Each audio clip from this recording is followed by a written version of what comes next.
Ayan, tingnan yung mabuti yung naka-green na motor na yan. Yan, yung naka-big bike na yan. Hindi ko ba alam sa mga naka-big bike na yan kung ano ang nararamdaman nila kapag nakakakita sila ng Raider 150 na motor. Parang gusto nilang hamunin, gusto nilang ikarera. Oo, alam natin na malalakas yan, tapos mabibilis. Pero di ko ba alam bakit to. Ayan, di ba? Kita nyo, yan, pumapaypay pa yan. Gusto niya akong paunahin. Tapos kapag umuna na ako sa kanya, nag-overtake ako sa kanya, bigla yun o-overtake sa akin ng mabilis.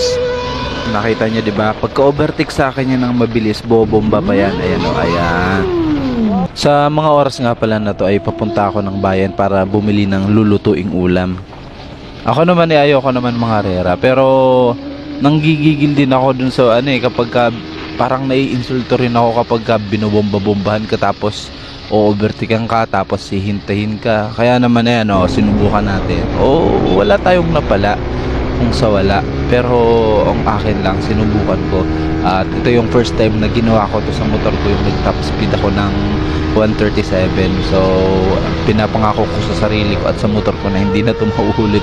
Yan yung first and last na sinagad ko yung motor ko. Actually hindi pa siya sagad kasi ang ikli ng dulo, kaya naman hindi ko sisirain ang motor ko para lang sa mga ganitong pangyayari. So